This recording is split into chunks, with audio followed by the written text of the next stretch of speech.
Mama wakwaba aha GC and page so meeting the adwa searching and then the di kanya wo de ehwe me a mesro na wa subscribe to my channel we are now don sa emia bell ne so wo be notification and sa ne news e de betu me wo benya bi atie anase wo benya bi ahwe wo GC and page ha fie ni fie page wo Facebook na oye blogger political talk show nkwa na oye woni page wo na normally no he talks for NPP nkwa na fie ni fie TV de ensem bia todwa na ensem a fie ni fie TV ka no se eyade a ewomu saa de na Ghana fu bi ehu ye papa na let me make this example. Mefa ne se NPP fo ewo power na NDC fo ewo opposition Ghana fo yesusu se eniema bebre enkoye won mani munti ye be demonstrations ahodo no demonstration ni bi ekoso a NPP omo ewo power omo emfa Ghana fo na ye demonstration ni serious na omo aye hia de amaye because omo nim se kenekia NDC fo omo opposition because omo pese omo get Ghana fo ye attention na yetumi eto aba ede emo omo nti na omo ye santi ensema ye ka no enya de a omo efampo na omo ayamanye because omo so they are politicians omo new plan na ekoyi na omo ni bibia ekoyi na nti ye demonstration a enya de ka omo coat na aka omo shirt sanso na se NPP omo ko opposition na se NDC ba power na se Ghana fo yesusu se nyema bebre nkoyi wo man mu na se ye ko demonstration a sa na NDC fo so omo enfiyen because omo nim se NPP wo opposition no omo so omo person omo get Ghana for your attention say na be ye beto aba ede ama omo na de enti ameka say nan say ensem afie ni fie TV ka no na che say na no demonstration ye course amafu bi eheda eje bribe ebe ye omo say de omo apira say na be ya omo begu abane ni mase na Ghana for the as usual de ye moboy ye tumi ato aba ede ama NDC ama yoku no na na meka say Ghana for are we serious at all because the senate there ene na enye kra na ensem afie ni fie TV ede etu dwa nyina ne se ena no e Ghana ha ena demonstration so na demonstration ni din ede arise Ghana na chese youth no mo asori omo chese nya bebre enkoyie enyama boa ye din ena okotena trothroma na ubisa mate ni se mate fe ne yesen na obona ka se nanado don't talk again. The rest of the people, no, they will take it from there. Omo abekomo asem. Chese fi wo ne boa ye din. Oko market enya obebre ne boa ye din. Of course, sa crisis where the whole world and it be affect Ghana. But yes, timemfo no so yentim ye din papa. Mango cry you dia wo Ghana ha no me no.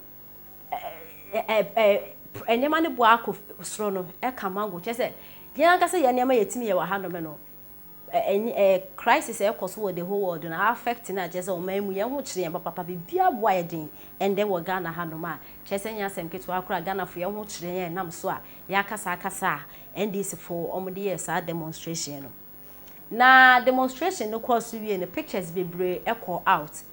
ye hu citizen good citizen o tell mamu a okoye demonstration na wa fo atwere na CCTV cameras wo Ghana ha no ma obi kodipo ne yetumechine no otutu cameras na egu fema na waye demonstration na just adwembe na mo de ko demonstration no na just NPP fo no mo ka asema kire omo no omo ni wadwen mo de ko demonstration ntinya bia omo betie kura videos bebre na call out and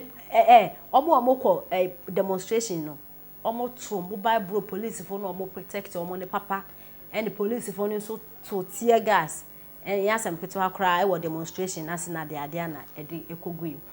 na video ba kwa na circulate e wo social media na unni akokudura untime nhwe e papa ba kwa na nani ahon pa na sa papa no ne ho nsem e na afie ne fie TV e de atoye o kire se evidence wo video ho mo de e ba out ni na enesen man no nani no enye demonstration as na ye ne ya wo nani ye ne ya dada kra nemum okoje bribe eno de bad demonstration as o de be kire se na be ya Ghana for yebeka say nanado ne government nkwade ye ko demonstration almost omo mpene na de ade na se omo agu nanado ne nima se ntifie ne fie TV kire se sa papa na ni ye ne ya no eye bo apaye pa na o de ebe ye sa ne enti na nam so amede ka se we nyina ya mpa na say evidence no eba say wo sheda e na wo beje bribe na wo be yes ade ya ebesi de na government na wo power no mo atie ya bisade no mo aya amaye politicians no mo both NPP and NDC no they think say we are fools sabi o ye jimi because ye jimi nya anka beba ne sen na government in power aye to me dey over 1 million votes etu nugu and anu ya na se the government for fraba na se ono so ye fisu se onya adenti na se ye kofa sa aban na owo so aye dey 1 million votes etu no efi so no ye san se kofa ne ba adenti na yes same near is betim do before fraba no abeboa the same person na owo so na ye tu ni fi so because na membu enkoye no we are going to bring back the same person because omampenda da John Dramani Mahama na ese oko 8 years government bi abaso as usual NPP ba 8 years NDC ba 8 years no omoko enti there NPP fu ye ni say next 2024 coming election e yade a omo ni so omo mba breaking the age no more can no nim senya de baso because Ghana ha no me no yen ama nipa ho fon yen tem nti 8 years no ebetin abase ebetu MPP ehun ye de NDC aba na ye de NDC ba na ye kofo mampani da John Dramani Mahama or ye sitting president within 4 years it made over 1 million votes we are going to bring back the same person. I mean, how can these politicians take us serious? No one of yen shekran yenti ense mafia ni TV e de etuja bailout and this credibility policy. Ghana for me and share you. Sa tu no ense. Me say you kwekwe na so obo man. E you kwekwe na se oye man ye. E wo mse nyina kwekwe na se ewom but tieti no de twato. Ye sha se kwekwe na se yes, no doubt about that. The government as MPP sympathizer ye call IMF now I am not happy. I'm not happy.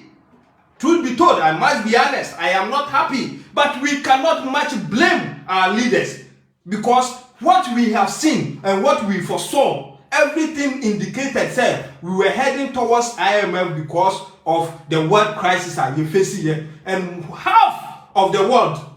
are called IMF. So why is Ghana that different? Tell my mom call IMF no that situation to say that this is why we must compare and contrast. Let us compare the NDC's IMF to that of MPP's IMF. We are a hot near Bejeje. Ghana for Mamu Maye, Leba near 2 years children. Ya catch the Ghana for the say, Nana Roma, Wama Cratch above BFE. What I want to be kind of friend, Nana, what we are SHS, catch and Samanana Bra. www.imf.com. Now, Coffee, Uqua for Ghana credibility. Na fato ebeyi Ghana nsem nyina e de aba IMF ya because let me tell you something because we don't read na yasumye ye de na sabi enyansafo ewom no na no me ne madamfo bi kasa na mse Ghana no ejimifo no na e ha yo wase unua ene ejimifo no so dɔɔso omo dɔɔso che enyansafo mse asem na no aka no nyansafo ne kakra bi o that is why uka nyansasam a nipa bebre ma wa yi ni so embeme enye se nipa ne mpenya nsasem enyansafo ne wom ni ye kakra bi obi anu ha wo chirifo asem pakodo ba ejimifo na take you over mo dɔɔso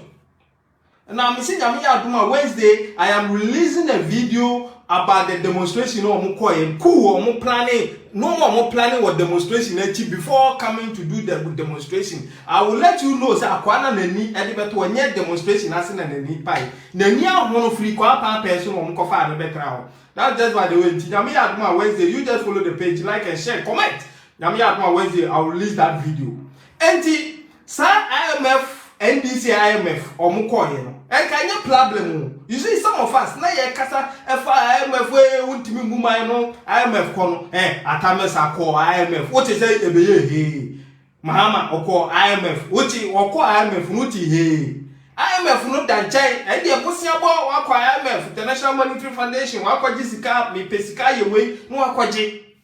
e ti se bosia boya na se mo be kaya tama COVID ne baye Ghana raise 1 million bond bia near compare 1 billion IMF. Ama ye approve here. But you will say the economy now booming back. immediately nti ye ko ye no instead of 1 billion ya anye 1 billion no and ye get 280 million say when you here and you call IMF says here na Ghana your credit of 720 million at the honum dada and you say 1 billion ya ko padi in effect you go 1.720 billion because you will wait the dada so I say and this and this in a was what and cost 1 billion no be kwa no ma ko di to the twom anim say skrewa money mana ko nam Dubai said ye nim dada no ma be ye project ni say ye koye obeji sika no so ye be na project bia nsi ho enti John Dramani Mahama wo chenchen na wo sere say Ghana ye nan abo pepepa you are lying o boa now me pese me nana a wo ti ko akuma etimase enti me be ko deep down na ma ba ma chirechire mu IMF and IMF policy credibility no said ye ti ni me pa cho wo ye abusu apanyi and na wa be di ade wo ba ye no wo be di amo brasansani ade enti wo ba ye no abusu an kokam ahohiahia mu ana abusu an japade nyina so ye beka se ye wo gold ye wo na Ghana fo na mo mabru na mo tenchen na mo man disi fo ni jimi mu no gold ni ye wo no ko bisa Mahama say NDC say o mo di ko sisi press ye di ko sisi awa and the gold but enya wo dia wo oil but enya wo dia because ye dey see awa and wo hu ni see awa but practically wouldn't be Mahama just 2016 o so na kunya so tamahabo oton ye if you don't know and you ko you no man na NDC for be ye nem ko you no man ntimi entwa